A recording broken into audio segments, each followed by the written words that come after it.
Movie के आगाज में हमें घना जंगल दिखाया जाता है जिसमें एक आदमी फंस चुका है। इस जंगल के बारे में मशहूर था कि कोई अगर इस जंगल में आ जाए तो वो यहाँ से वापस कभी नहीं जा सकता। और ऐसा ही इस आदमी के साथ हो रहा है। वो भाग भाग कर थक जाता है लेकिन उसे यहाँ से बाहर निकलने का रास्ता नहीं मिलता। अब ऐसे ही रात हो जाती है और वो आदमी रात गुजारने के लिए एक दरख्त पर चढ़ जाता है, लेकिन तभी दरख्त की टहनी टूट जाती है और वो नीचे गिर जाता है, जिस वजह से उसका एक हाथ टूट जाता है और वो खुद को घसीटते हुए अपने बैग के पास जाता है।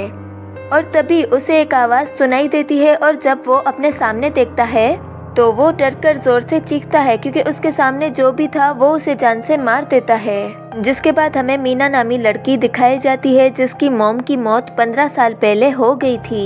लेकिन मीना अभी तक अपनी मॉम की मौत को नहीं भुला पाई, इसलिए वो खुद को लोगों से दूर रखती है। मीना एक जजीरे पर रहती है और एक पेट शॉप पर काम करती है। तब शॉप का मालिक मीना को एक पेट अपने घर ले जाने के लिए देता है क्योंकि वो उस पेट को जू में शिफ्ट करना चाहते हैं। फिर अगले दिन मीना उस पेट को जू में ले जाने के लिए घर से निकलती है। तब रास्ते में मीना को उसकी जुड़वा बहन की कॉल आती है जो कि उसे कॉल बैक करने का कहती है, लेकिन मीना उसे कॉल नहीं करती और रास्ते में मीना की कार खराब हो जाती है जिस वजह से वो परेशान हो जाती है। वो जब अपनी कार से उतरती है तो उसे वहाँ बोर्ड नजर आता है जिस पर लिखा हुआ था पॉइंट ऑफ नो रिटर्न, मतलब कि वापसी का कोई रास्ता नहीं। तब मीना उस पेट को उठाकर यहाँ से निकलने का रास्ता ढूंढने लगती है, पर काफी देर चलने के बाद भी उसे जंगल से बाहर निकलने का रास्ता नहीं मिलता और ना ही उसे वहाँ कोई इंसान नजर आता है, जिस वजह से वो परेशान हो जाती है कि तभी उसे वहाँ एक सफेद बालों वाली औरत मैडलिन भागती हुई नजर आती है और मीना उसके पीछे जाती है। तब मैडलिन एक जगह जाकर दरवाजा खोलती है और मीना से कहती है कि तुम्हें 5 सेकंड में अंदर आना होगा वरना ये दरवाजा बंद हो जाएगा।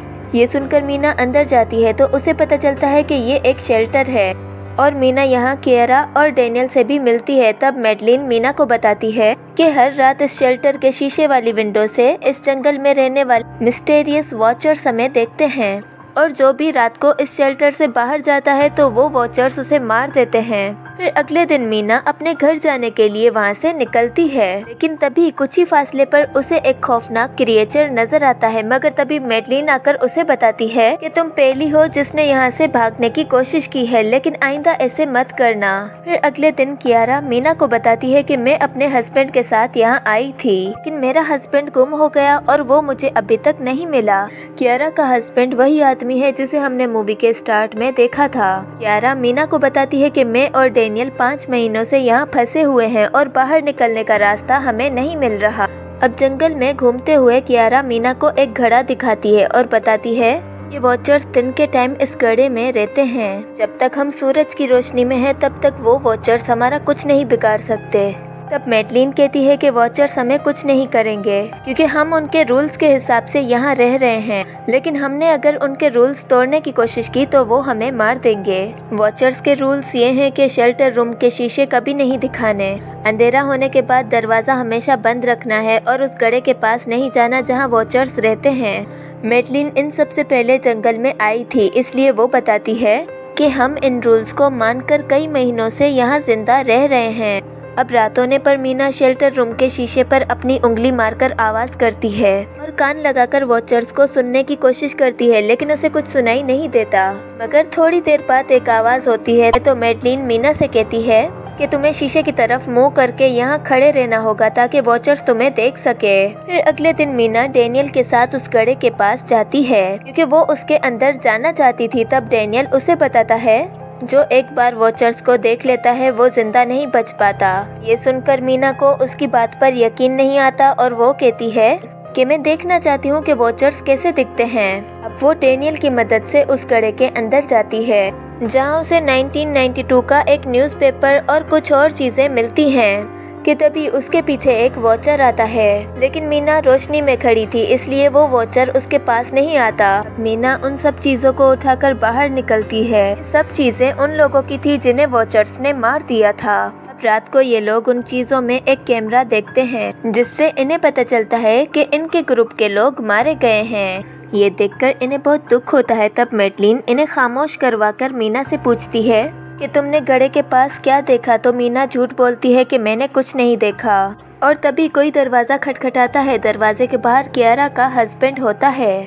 वो अंदर आना चाहता है क्योंकि वो जख्मी है, लेकिन मैडलिन कियारा को दरवाज़ा नहीं खोलने देती क्योंकि वो समझ जाती है कि ये वॉचर्स की एक चाल है, क्योंकि अंधेरा होने के बाद वॉचर्स इंसानों को जिंदा नहीं छोड़ते। तब मैडलिन को पता चलता है कि मीना रूल्स तोड़कर उस गड्ढे के अंदर गई थी जिसमें उसकी मदद डेनियल ने की थी। अब इसी वजह से मैडलिन परेशान हो जाती है। न जाने अब क्या होगा, मगर कियारा अपने हस्बैंड को अंदर लाना चाहती है, इसलिए वो मैडलिन के कहने पर दरवाजे के पास खड़ी होकर अपने हस्बैंड से पूछती है कि मैं लास्ट टाइम कौन सी बुक पढ़ रही थी। ये सवाल उसने इसलिए पूछा क्योंकि ये सिर्फ उसके हस्बैंड को पता था कि वो कौन सी बुक पढ़ रही थी। इन लोगों ने शेल्टर के बाहर कैमरा लगा दिया था जिसके थ्रू बाहर देख सकते थे। अब कियारा अपने हस्बैंड को कैमरा में अपना फेस दिखाने को कहती है और वो कैमरा के सामने आकर कहता है कि मेरी मदद करो, लेकिन तभी वॉचर्स उसे खींचकर ले जाते हैं, जिसके बाद वो शेल्टर का शीशा तोड़ने की कोशिश करते हैं क्योंकि इन लोगों ने रूल तोड़ा था।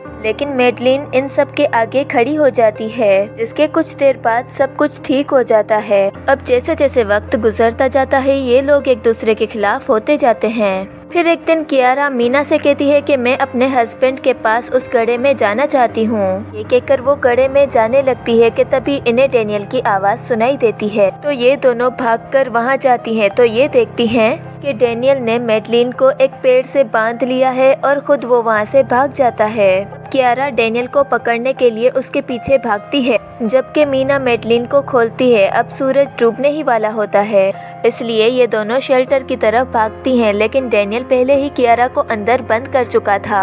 उसने अंदर से दरवाजा लॉक कर दिया था। ये देखकर मैडलिन मीना को लेकर एक जगह पर जाकर छुप जाती है जहाँ वॉचर्स को इनकी स्मेल नहीं आएगी। लेकिन कुछ ही देर बाद इन्हें वहाँ एक वॉचर नजर आता है, जिसे देखकर ऐसा लगता है कि एक इंसान किसी और क्रिएचर में बदल गया है, जबकि बाकी वॉचर्स इंसानों को देखने के लिए शेल्टर रूम की तरफ जाते हैं। लेकिन शेल्टर के अंदर मीना और मैडलिन नहीं होती, इसलिए ये सब इन्हें खाने के लिए इन्हें जंगल में ढूंढते हैं। तब मौके का फायदा उठाकर ये दोनों शेल्टर रूम के पास जाती हैं। तब मीना डेनियल को दरवाज़ा खोलने के लिए मना लेती है और ये दोनों अंदर जाती हैं। तब मैडलिन इन्हें बताती है, दरअसल मैं यहाँ इन वॉचर्स को देखने आई थी क्योंकि मैंने किताबों में पढ़ा था ये वॉचर्स परियां हैं, लेकिन जब मैंने इन्हें यहाँ आकर देखा तो मुझे पता चला कि ये तो भयानक मॉन्स्टर्स हैं और साथ ही ये वॉचर्स बहुत अक्लमंद भी हैं क्योंकि ये रूप बदल सकते हैं। मैंने जिस वॉचर को देखा था उसने बिल्कुल मेरे जैसा ही रूप बदल लिया था।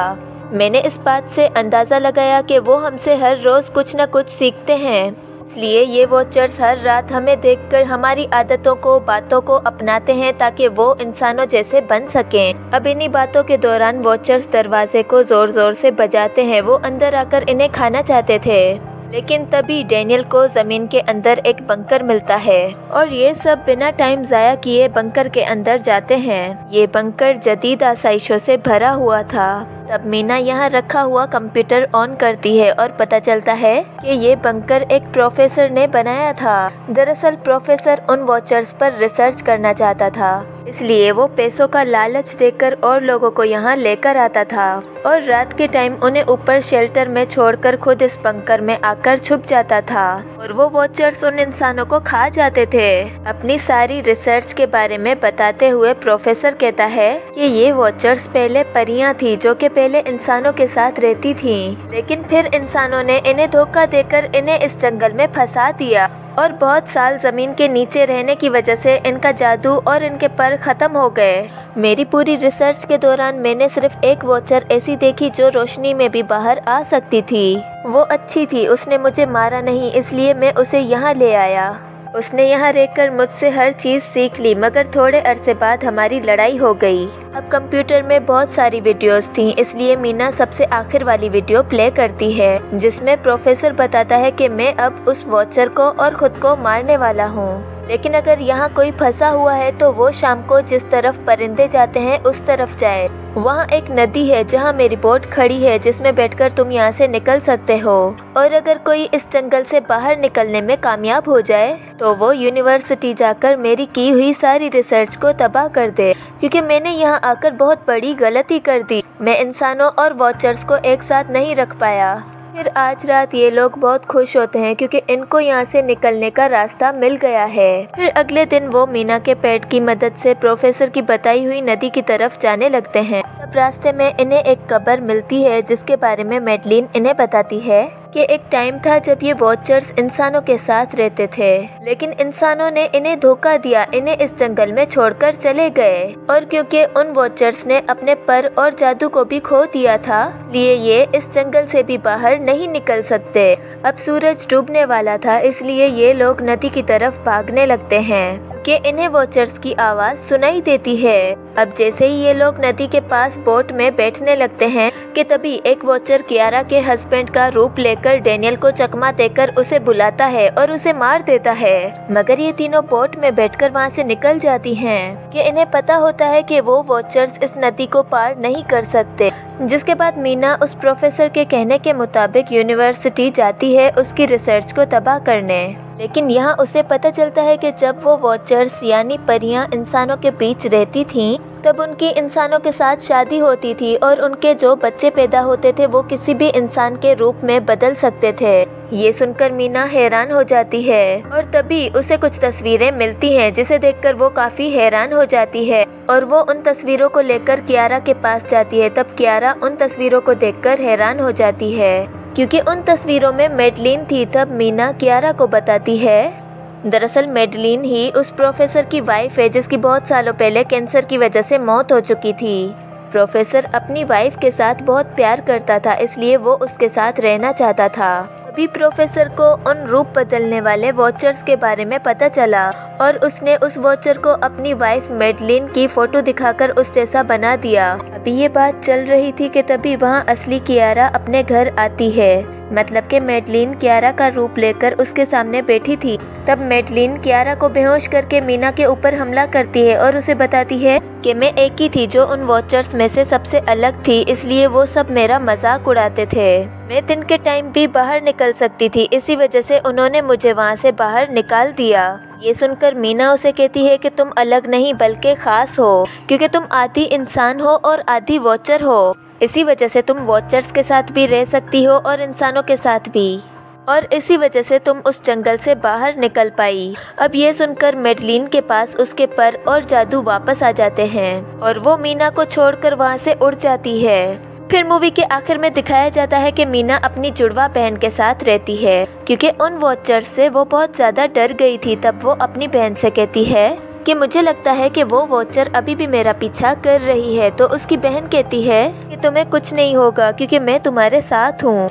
जिसके बाद हमें वो वॉचर मैडलिन एक बच्ची के रूप में दिखाई जाती है जो कि मीना पर नजर रख रही है। और इसी के साथ ये मूवी खत्म हो जाती है।